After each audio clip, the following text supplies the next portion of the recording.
So if you're just coming in, you want to make sure that your VM is ready because we're going to eventually be working in the VMs again. I'll show you quickly. My VM is still kind of sitting where we left off yesterday. You probably did some work in your VM. I don't know if you left Skyline running like I did, like this. So this is the end result of the wizard that we did, and I ended up with QE DIA library, and then this is the model. This is a sizable window, so your model might have a scroll bar like this or something, but I extended it so I could look at all the scores. And this is, I think you saw a model before in the other tutorial. This is a pretty acceptable model. We see that retention time difference and retention time difference squared are kind of balancing each other. Actually, one thing I did was turn this off and then train the model again without retention time difference squared just to see what that would do. And the model stays very similar, and then retention time ends up being about 15% of the score. Library intensity dot product is really quite strong part of the score, and then coalition count as well, and then precursor isotope dot product. So we actually have, I think we talked during the lectures about whether or not to include precursors, and the original SWATH method published by, in the MCP, Ludovic Gilles, did not actually use precursors, and so in this case we can see that precursor ends up being a pretty nice score. But anyway, so yeah, you can play around with that. It's not really necessary to remove these negative scores. This is still, the model is very similar and functions very similarly with these two retention time scores, and you can see they sort of balance each other. They go to opposite extremes, which has that, that sort of weird effect that I showed you before of things with very far retention times can all of a sudden get really good scores again because of this big negative on the retention time difference squared. But anyway, so this is where we were. I'm going to leave this here. What my main goal today is to make sure that you get to where you can process Skyline data with a command line, not in the UI, because that really extends your, what you can do with Skyline. So I want to get that, help you get that set up, give you homework for tomorrow, which is to actually run some command line processing on your VM. And just make sure that you leave with that skill and the information necessary to do that. If we get all the way through that before the end of the hour, then we'll come back and look at this data a little bit more, because there's a lot we can learn here, and this is all we have done is gotten through the initial processing of it, and now there's lots we can do, some of which you started to see in the tutorial, like doing group comparisons, and we can look at the CVs both for mass error. We can look at the retention times to see, we've talked about how the IRTs might be not well calibrated. We've seen curvature and just lots of dispersion around the predictions, and so it would be interesting to look at that. So lots more interesting to look at here, but I'm going to go first to trying to get you set up to where you can do command line processing. How many of you have actually run batch scripts before you got here? Okay, so yeah, isn't that surprising? Not that many. So I have some stock batch scripts that I wrote that for running Skyline command line. I use them all the time, and I just repurpose them for new things. I created them during that Navarro paper. And so let me just quickly start with a few slides from the Navarro 2016 Nature Biotech paper that we've been talking about a bunch.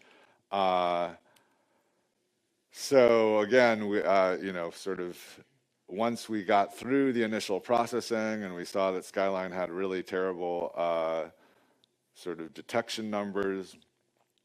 This is where I started looking at things, and I saw that, okay, wait a second, you know, there's way more noise in this in the Skyline chromatograms than there are in the Spectronaut chromatograms.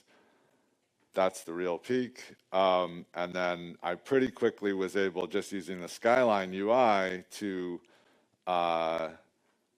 drill in on that and figure out, okay, well, this is obviously way too wide an extraction window, and so we're just picking up a lot of, you know, it's not, we talked about selectivity. This is the effect of low selectivity, is you start to see lots of other things. I mean, this is another peptide right next to, you know, that's obviously very close in MZ to my target peptide.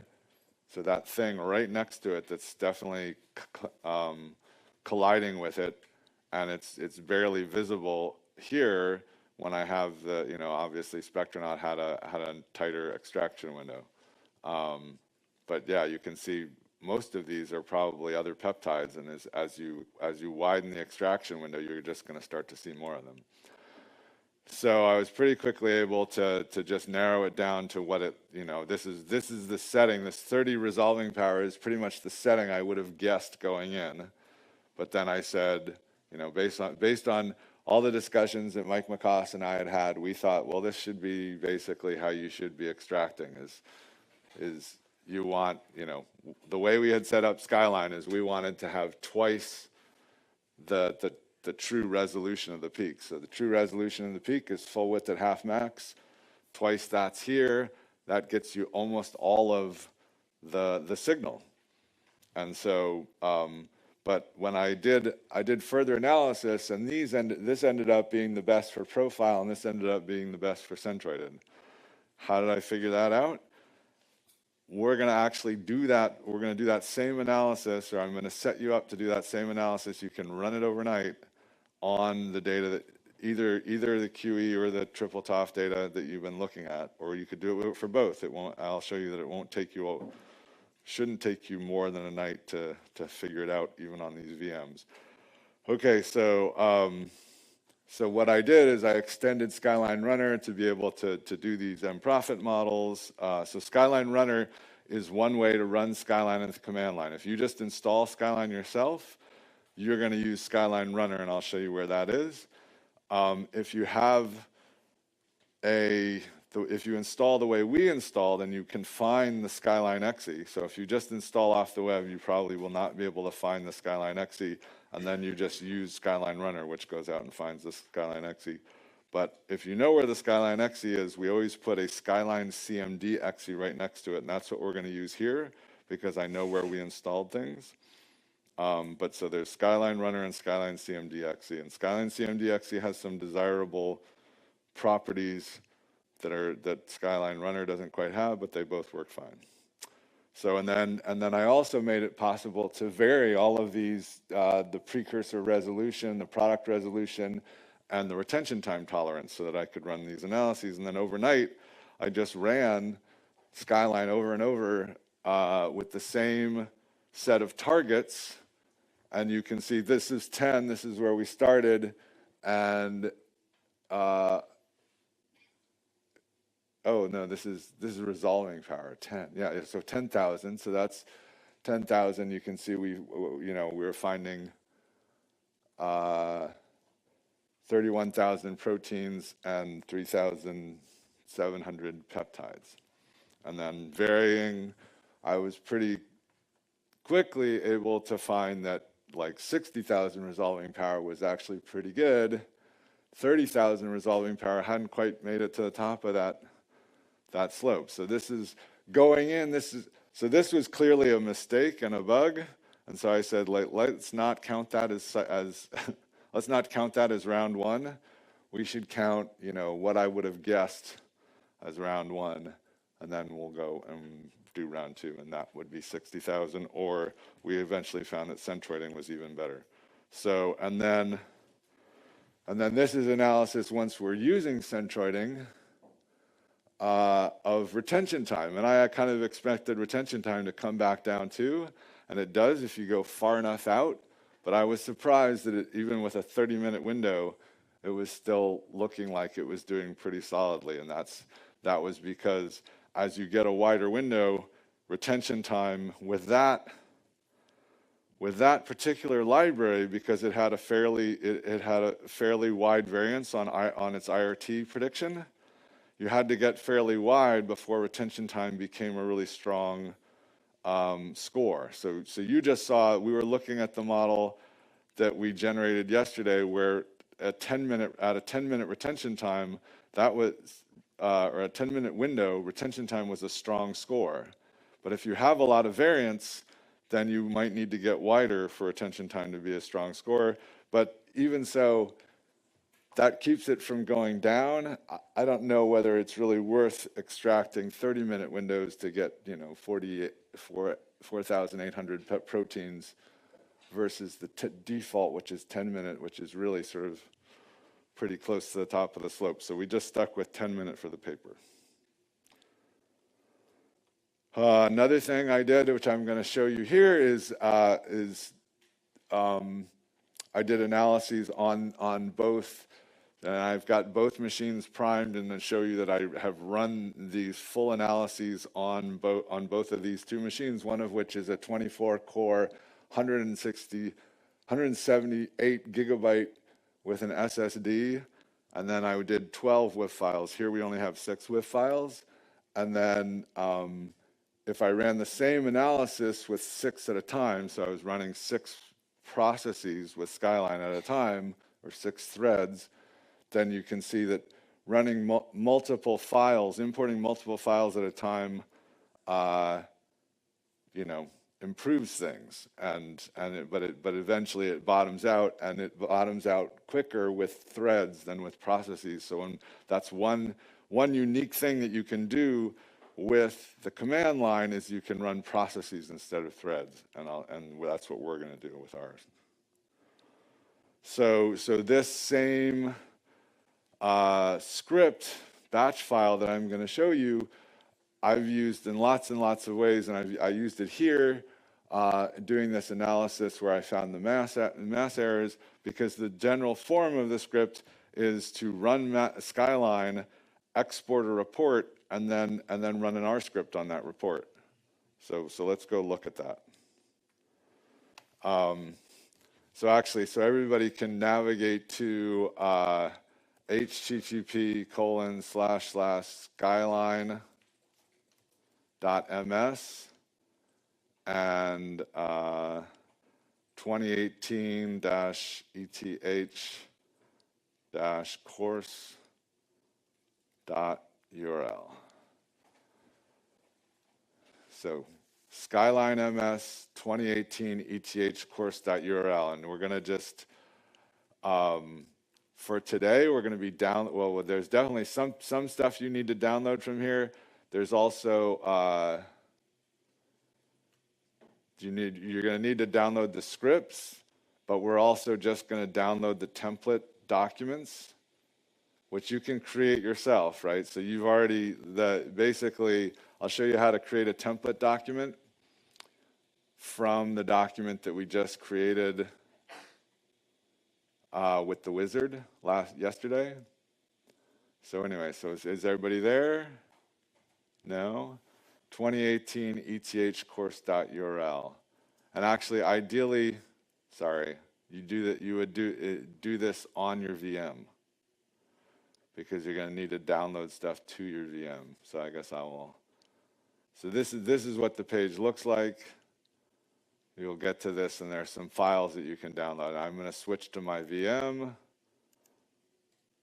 and I have it already up in my VM. But again, http skyline/2018-ETH-course.url. Everybody got that? You don't see files. Okay. Really? I'm not signed in or anything. Who doesn't see files? Nobody sees files. Oh, you need to open it in Chrome. Oh, darn. Does everybody have Chrome? Yeah, that's unfortunate. Are there lots of people don't have Chrome, huh? What? Yeah, I had to download and install Chrome. Wow. Should have thought of that. Have everybody install Chrome. I think that's what we have to do. I can't really think of another way. Yeah, it's Microsoft Edge doesn't support this for some reason. What? What? Yeah, download Chrome. I mean, that's what I had to do. Yeah, sorry about that. But yeah, you got to get these files. I should have had people download these files yesterday. Yeah, so we'll give everybody a little bit to install Chrome. That's terrible.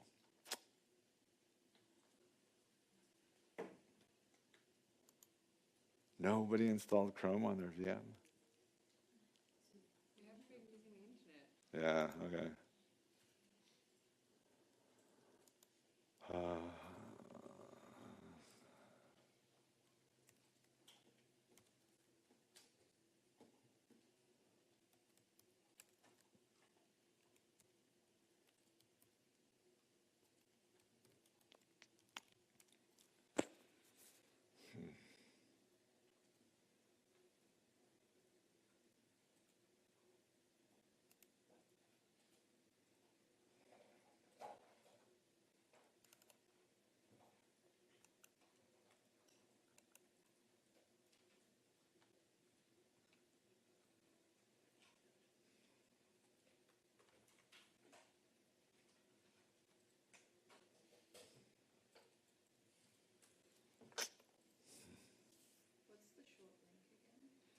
Short link is, okay, good. It's skyline.ms, skyline.ms 2018 course, 2018 ETH course.url with dashes between the words, 2018-ETH course-URL, dash course.url. Probably should have stuck with 2018 ETH, huh?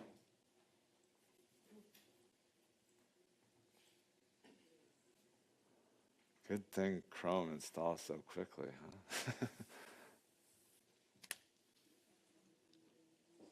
So once you get here, you can start, you can download this, I guess download each of these one at a time. So download dia data.7z, and then uncheck it and check the QEDI library and download that. And then uncheck that and download the TOF one too. So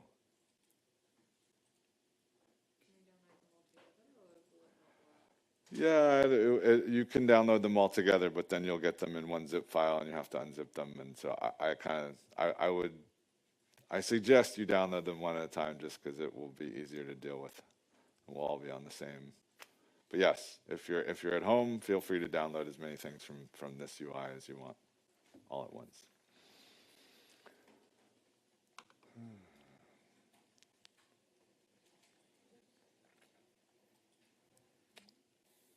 And then, well, okay, so we'll wait there until everybody says, yeah, I got them.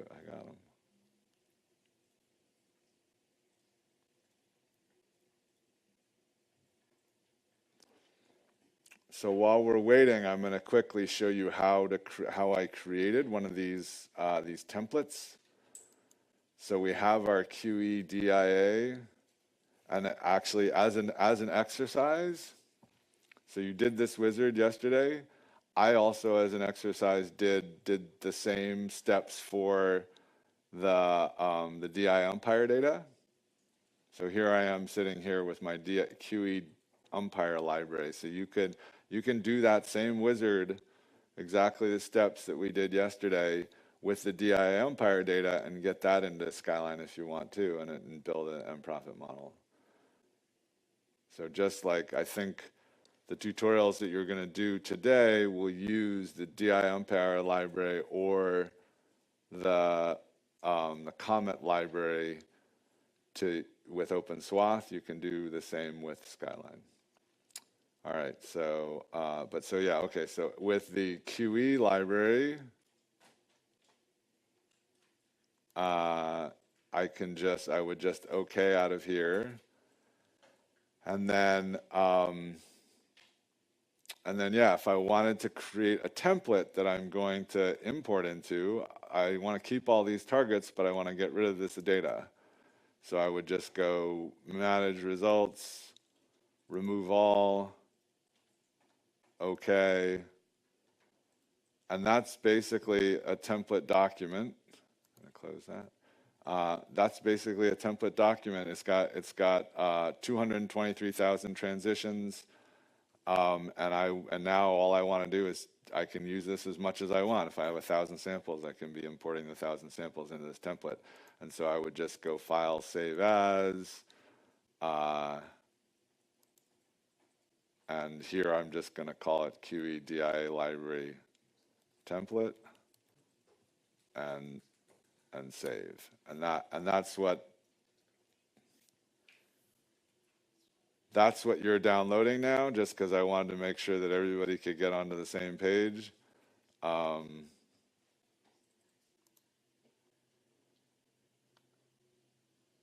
And later we'll come back to this. I'll open that up. If you didn't do that, that's not a big problem. Okay, so let's see. So does everybody have the files downloaded? Okay, 3 files downloaded. You can then, if you've got Chrome, you can right-click or you can click on this up arrow on any one of them and say Show in Folder. And, I've got multiple copies of these things. So then you could take these 3 files, right? Data.zip, QEDIA library.sky.zip, and TOF.zip, and Control X to cut, which is basically we're going to move them to a new place. And where we want to move them to is DIA course data, DIA data.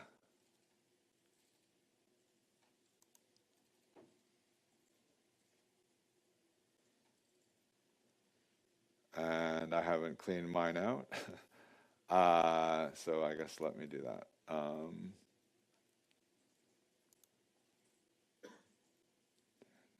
Well, that's not what you wanted. I got that wrong. Okay, so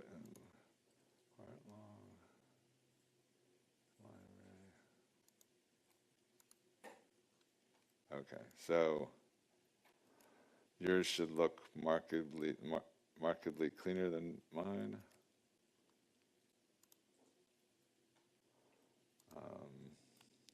And I will go back and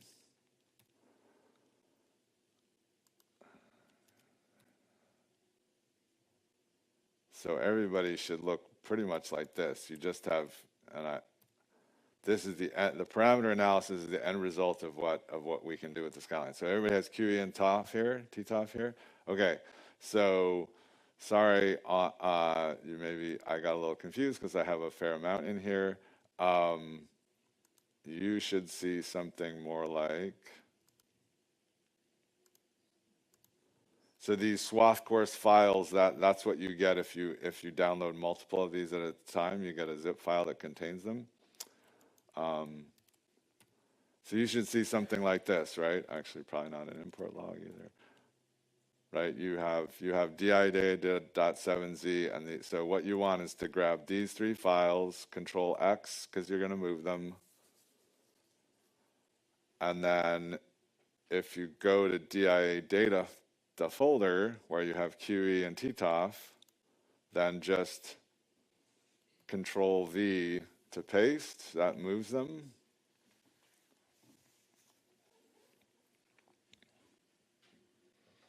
Everybody with me? Anybody need more time?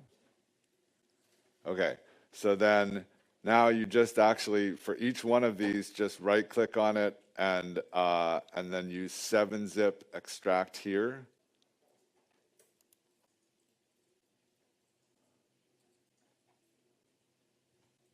And that should go pretty quickly.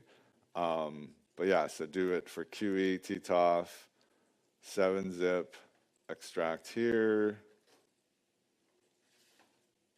And then for the DIA 7-zip also, you can do 7-zip extract here. And then that will give you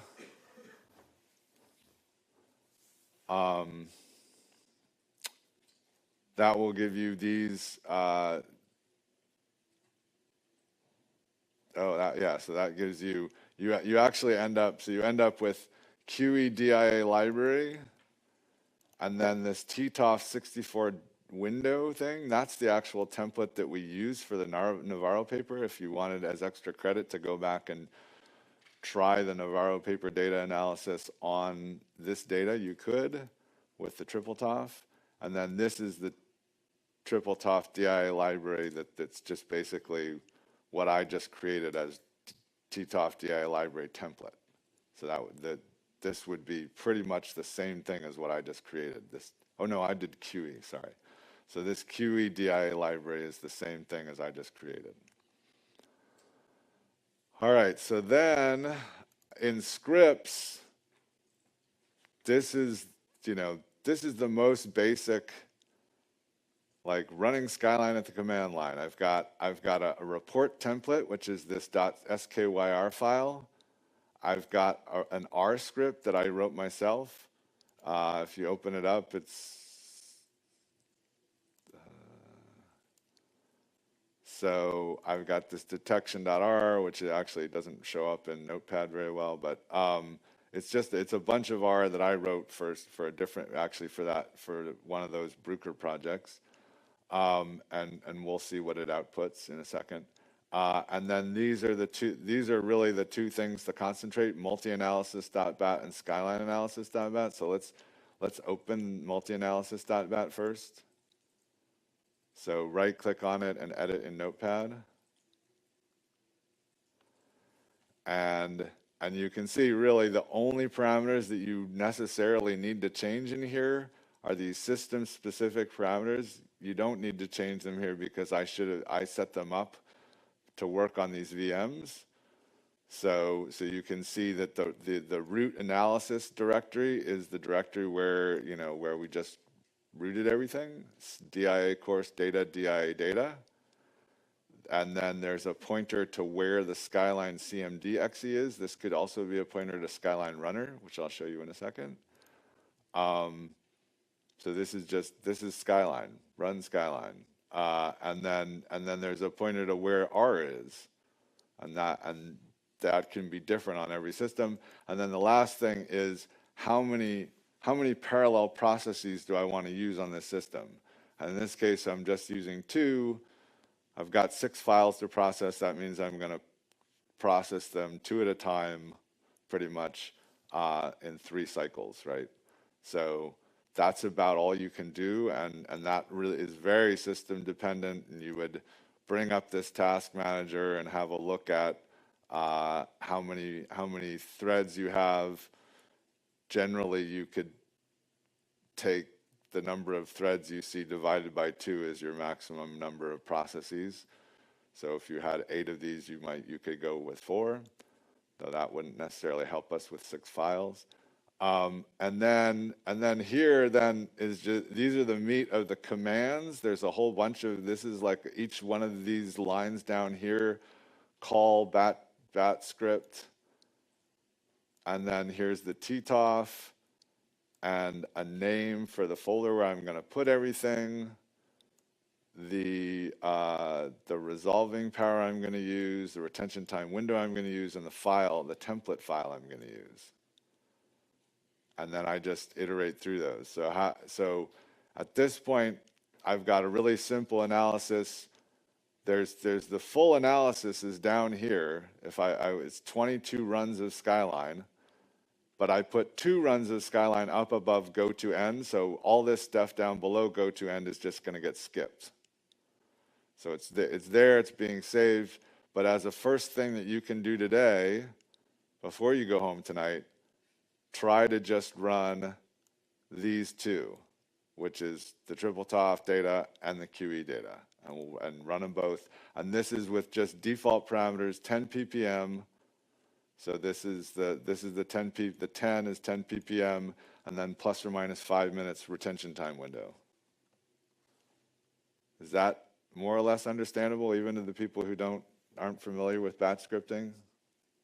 Okay, so then here's the more complicated one, and I'll just try to break it down into sections. And you almost don't necessarily need to mess with this so much, but if you do, then you could probably maybe get somebody to help you out. So if you go back to this scripts folder and open up SkylineAnalysis.bat,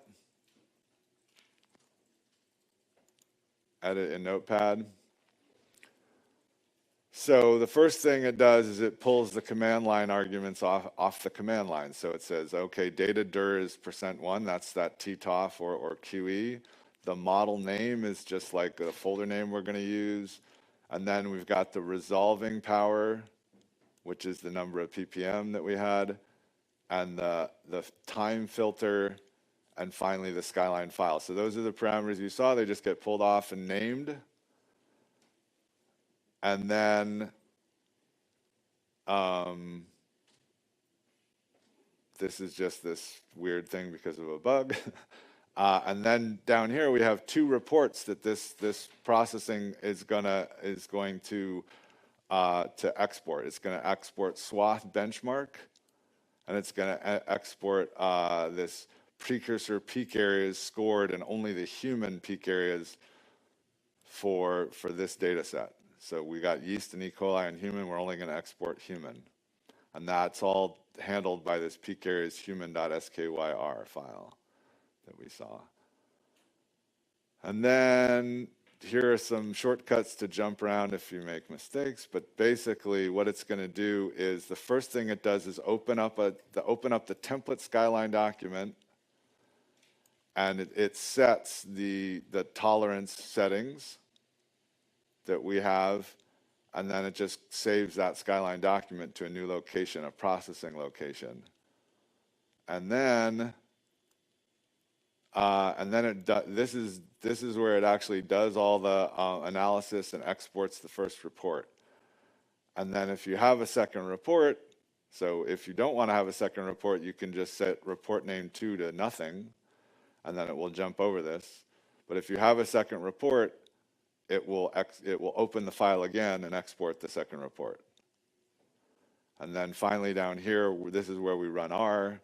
We're going to run this LFQ bench first, and then we're going to run my detections.r script on the second report. So they each take a report. This is just calling R, saying run on this report. And then all this other stuff is just timestamping. So it's pretty simple. I have done lots and lots of processing based on these two scripts. And if you basically get familiar with these two scripts, you should have hugely powerful ability to run Skyline at the command line. Okay, so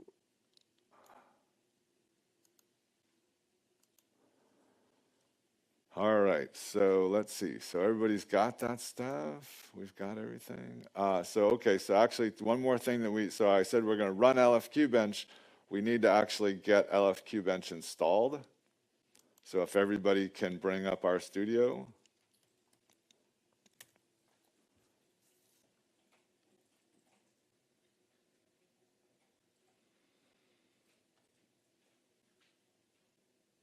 So LFQ bench is fairly complicated. It's what produced a lot of the plots in that manuscript.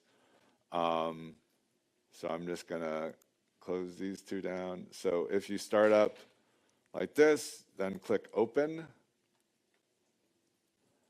And if we go to C, DIA course, data, DIA data, and then there's this LFQ bench that was part of what you copied down from the web.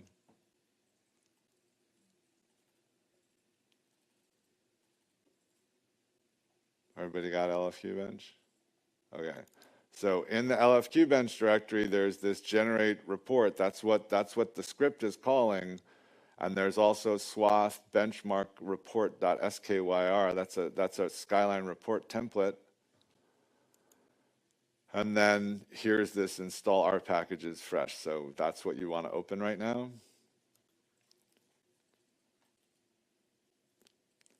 And then we're going to run this in 3 chunks. Just select that first install packages R markdown and install a whole bunch of other packages. I don't think all of these are necessary, but this is what Pedro Navarro gave me, and so I just run them. But yeah, so I haven't figured out what the minimum set is for running LFQ bench, but this definitely works to get LFQ bench working. So so once you've selected that, just click run. And I've already installed it, so I'm not going to do that. But people can tell me when they finished. Has everybody started the run? So if you yeah, I should have.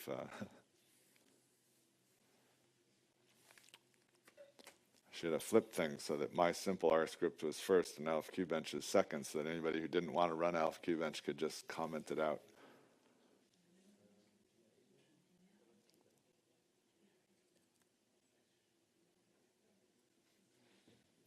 So this takes a little bit. I've already run it, so I'm not going to do it. But people raise your hand when R has finished doing everything. Really? What? But have you done that whole part? Okay, yeah.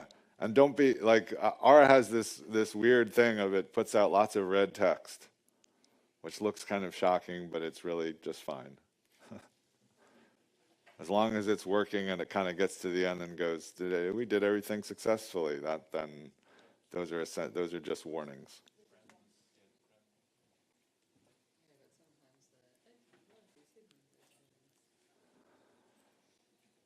Yeah, I think it. Well, I don't know.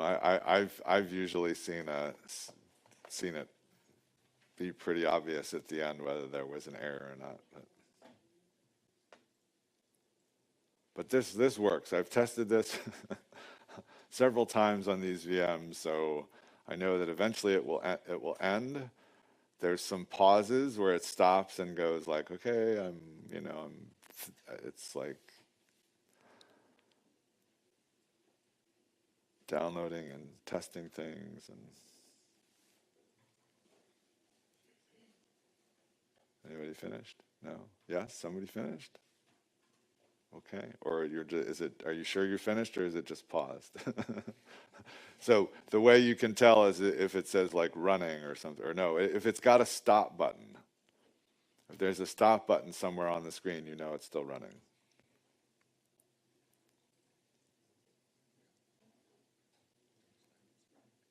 Yeah, not super friendly. I mean, well, our studio is certainly, as many people have pointed out, way better than what we had before our studio. So.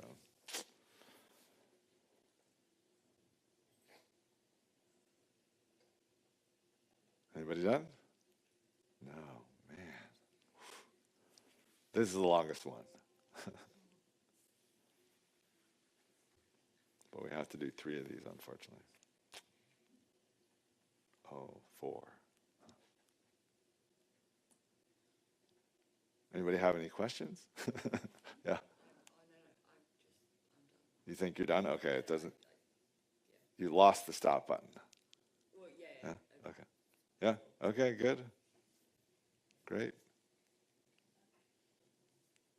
So I mean, once everybody's done, or I guess we can all do this together, but you basically just move down to these bioconductor packages and run those too. But let's see if more people actually get done.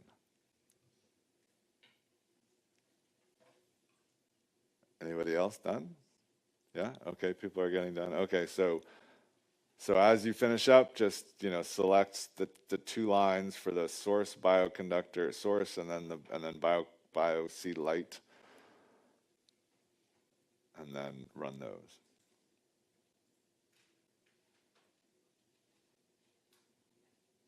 And that should be faster.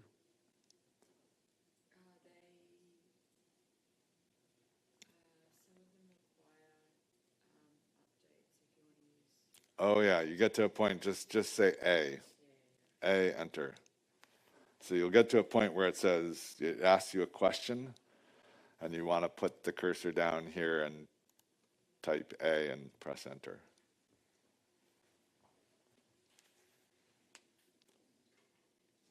I think that's the only question you'll get.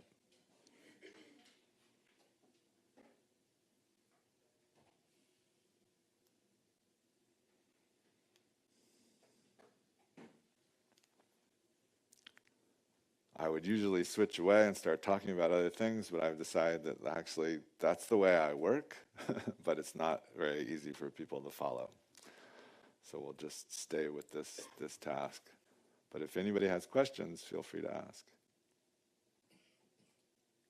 Are you ever going to have this so that you can run Skyline command line on like a Linux box at all? Yeah, that's definitely in our sights. Hopefully within the next year. It's actually a goal of our grant this cycle. So yeah, we would like to be running all kinds of Skyline jobs up in Amazon Web Services, which we can do now with Windows machines, but we'd like to make it Linux.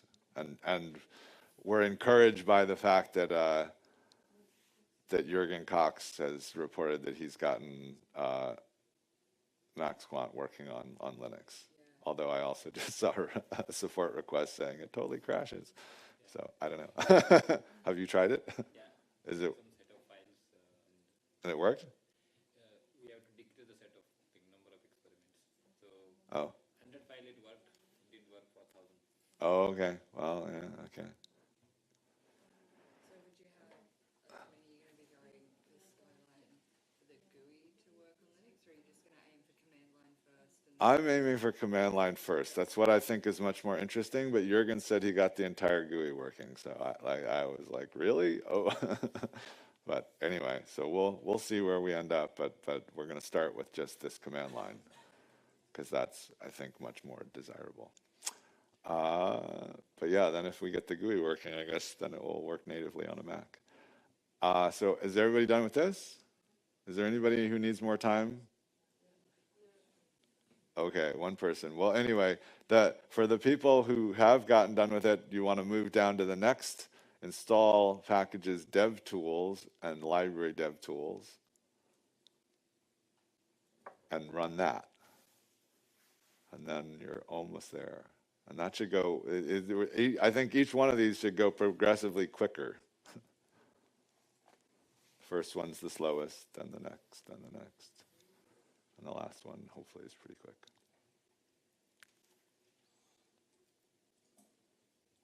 Everybody get through that one? So the last thing you do, forget about find our tools. That doesn't seem to work on this system, but it doesn't really harm anything.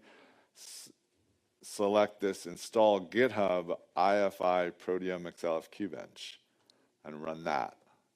And that is actually that's going out to GitHub, getting the source for LFQ bench and building it into your R package. All right. So what does all that get us? So before we actually, well, let's see. Everybody understands that is, well, okay. So just to make sure everybody, I'm going to switch away for a second. And once everybody's at that stage, I think we can actually start running analyses. But I'm going to switch away and show you that I ran this full analysis, and I sort of challenge somebody to come up and tell me that they ran at least a full analysis for TOF or QE, either one, tomorrow morning. Okay, so we're gonna start an analysis on our VMs, just a simple one, which should definitely complete today for you. But then what we'd like to get to, actually I can show you, here is the full analysis.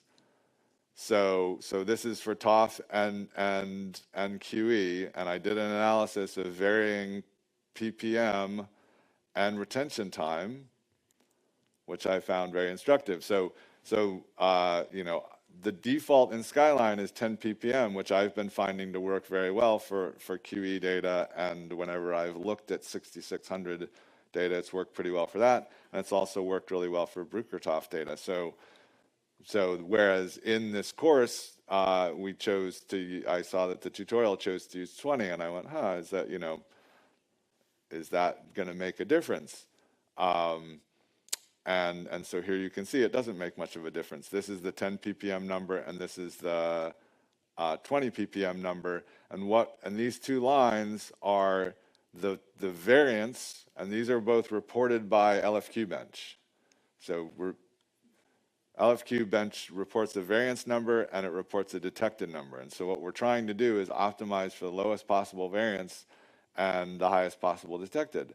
And you can see that at 10 ppm and 20 ppm both, I'm really close to that. So those are great numbers, and you can see that it falls off on either side. So if I tried to go to 5 ppm or 3 ppm is really, really terrible. Just to show how that falls off.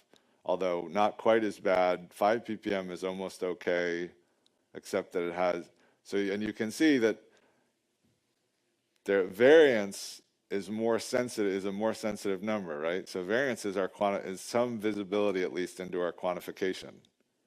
So this also shows you that, hey, detections are not as sensitive as quantification. So you can have things that say, wow, I detected all these great things, but if your variance is really high, you're not going to be able to do good quantification. So you want to pay attention to both. Thankfully, LFQ bunch reports both.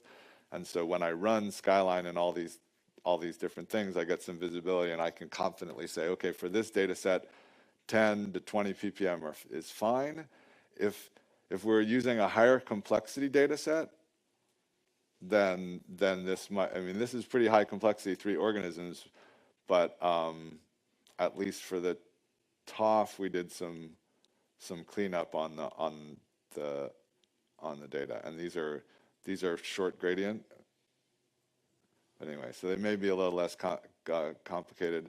Another thing I did is I did the retention time analysis from 2 minutes to 40 minutes, and actually 100 minutes on the QE. And you can see that the retention time window, we're not too sensitive. When we get down to 2 minutes and 4 minutes, yeah, we've definitely lost some on the TOF. Actually, the QE looks fine. So that tells us, what does that tell us?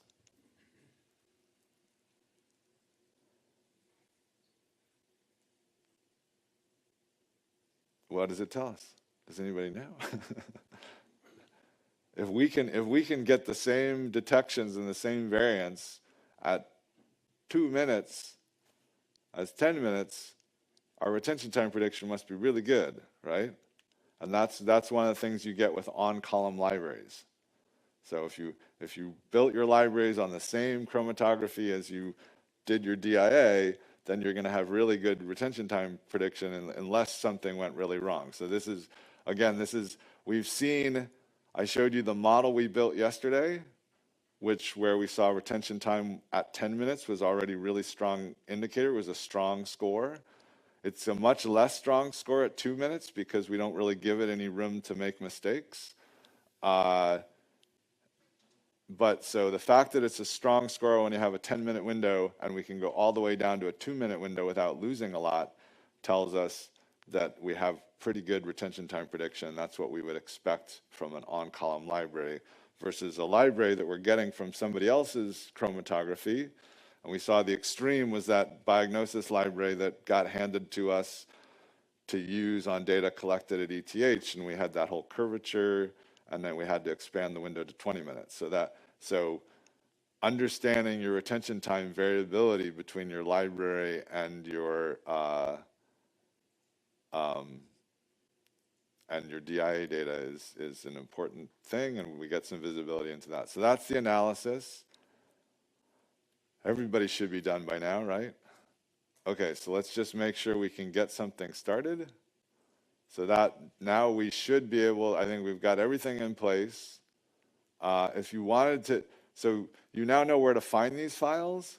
If you wanted to go do this at home, you could install RStudio, you can install all these things. And the one thing you would want to change is you would spend most of your energy in here in multi-analysis.bat, and you would change these system-specific parameters, right? And then even tonight, if you want to run this full analysis, you would, maybe you would just get rid of go to end, or you can create all kinds of new, you can say, well, this only goes out to 40 minutes. I actually want to get the 100 minutes. Oh, this actually does go out to 100 minutes. So if you wanted to get the, some other thing, oh no, that's 100 ppm. Yeah, if you wanted to go out to 100 minutes, then you would have to add a new line below here. So anyway, so you can play around with what you're going to do for your multi-analysis. Just you can start to sort of prove you can get through everything with these two, which are really default parameters. But if you took this home, you would want to change these system-specific parameters. And just very quickly, I will show you the two computers where I've run the full analysis. So this is the big NUMA box. Whoops.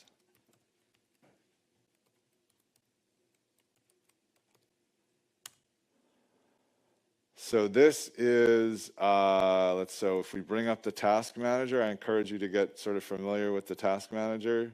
And if we look at performance, you can see, okay, so this is something where I've got 48 logical CPUs, logical threads, and I'm running at 2.8 gigahertz, right? So that's, and then I've got memory, I've got 192 gigabytes of memory, right? So you can sort of look at a bunch of these sort of this information. And then, so I ran the full analysis. You can see that each analysis was taking about 4 to 5 minutes. And the total amount of time to run the analysis is 1 hour and 40 minutes on this computer. And if I look at the system-specific parameters for this, you can see that I used a process count of 6. So that means I was importing 6 files at a time parallel. On this system, it totally comfortably could do 12 at a time. So if I wanted to somehow double up this analysis, I could even go faster than what we saw. And then I just did the whole analysis, and yeah, the total time is 1 hour and 40. And then this is what this script generates an import.log. This is what the log looks like. We'll start at the top, and you'll have one of these yourself really soon. So you can see here, this is opening the file and setting the extractions, and then that saves that file. It says I'm going to import all 6 MZXML files, and you can see all 6 get imported in parallel, and then it goes down and exports scripts. So that's what that one looks like. And then on just a normal desktop computer with no SSD, this is this one. And again, it's the full 22 iteration analysis, took 2 hours and 50 minutes. So yours is probably on these VMs, will probably take like 6 hours. And then the system-specific parameters look like this. Again, so it's in a different directory. The analysis directory is dtest ETH. Here's where I found my CMD.exe. I'm using R3.4, and I'm using a process count of 3. So that'll allow me to do everything in 2 iterations. Because on this machine, if I right-click my task manager, I've got 8 logical threads 16 gigabytes of memory. And so that's this system. And now we'll go back to our system, the VM, which is not as powerful as either of those. And let's go and run. So if you don't have a command prompt up, just click the start menu and type command.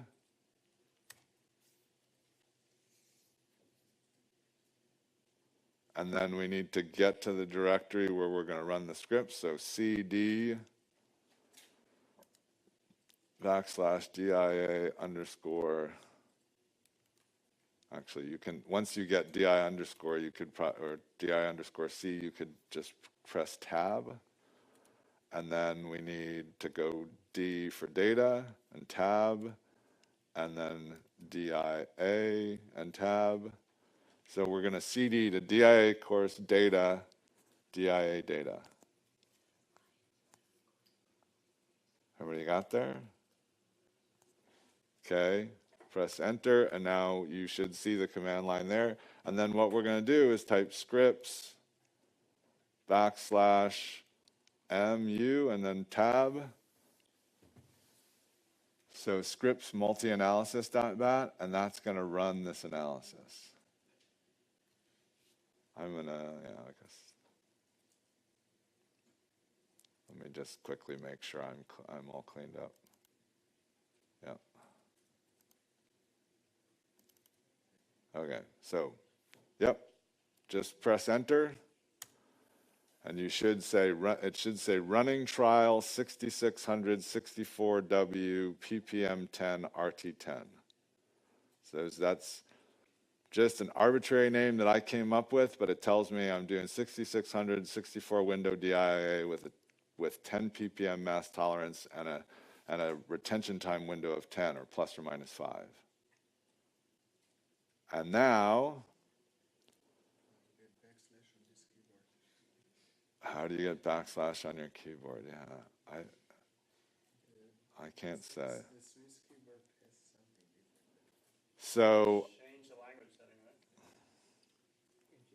well, so let's keep going here because we have 5 minutes left. So I want to just show you.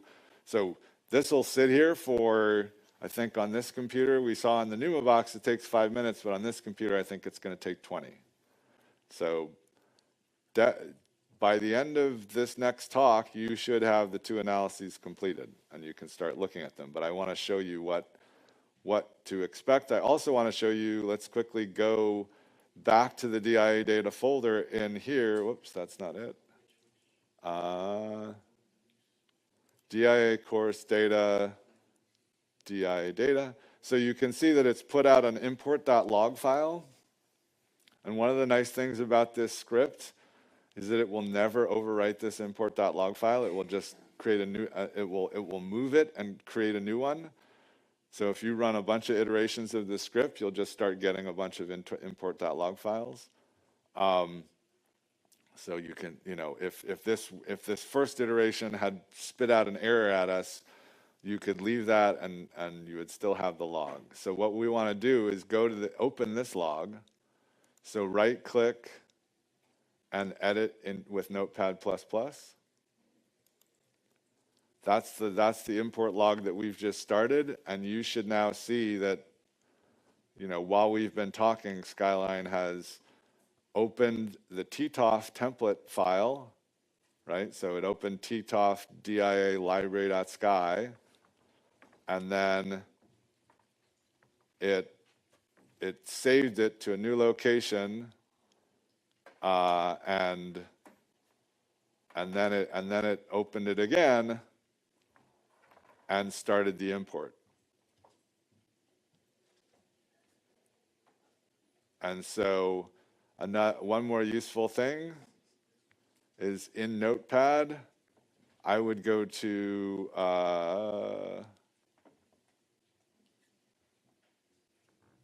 settings shortcut mapper. So in Notepad++, go to, is everybody in Notepad++? Yeah? Okay, so settings shortcut mapper, and then I would click on this, this reload from disk, Mine's all red. Yours will not be red. And then I would modify it. So select reload from disk, modify, and then choose F5 as the command for reloading from disk. And that'll allow you to just keep up with Skyline as it's, or with this script as it's working. Brendan, can I say, Yeah. so we're running into some disk space problems for some people. Oh, So could people check how much they have on their C drive? Because the VMs are limited. And I think you're going to need, if you're running out of space, you're going to need to delete something that you're not using. So that probably means the completed folder of the data set that you're not using, right? So if you're using the QE data, then you can probably delete the triple top completed folder, or vice versa, if you're having disk problems, which some people are. okay. Okay. So yeah, so you want to remap to F5, click OK, close, and then now you can press F5 and Skyline will, or this notepad will update to show you that Skyline's like 67 or 80% through these first two files. And you can just keep clicking F5 and watching Skyline work. What you've gotten so far, if we go back to that DIA data folder and TOF, here's the 6600. So in your DIA data folder, you've got QE and TOF, and we started the TTOF analysis, and here it is. This is, you can see there's an XIC folder, Skyline's working, a bunch of temp directory, files, and then a copy of this template document. And that's what Skyline's doing, is it's opening our template document, saving it to a new folder, importing a bunch of data into that folder. And yeah, like if you do a lot of these, you're going to need some disk space. You can delete them as they get created if you're doing a big one. But yeah, if you want to do an overnight analysis, this is what you're going to have to do. You're going to want to watch out for this. But hopefully everybody can get through those first two analyses by the end of Mike's next talk. What? Reopen the CMD? Oh, yeah, so it hasn't, it's just sitting here, and it's not going to say anything more in this CMD file until it completes analysis. Eventually, it might look like, what you should look like is your CMD will look like this. It'll say, hey, running this trial, and then it will tell you how much time it took to run the trial. I think it's going to take you about 20 minutes to run one of these trials on the VM. It takes about 4 minutes here. I know people are waiting on me, but I want to just quickly show you what a completed analysis looks like. So here you can see all my completed analyses, and the one that you are running is 10 ppm with retention time window 10. And this is the one we're running right now.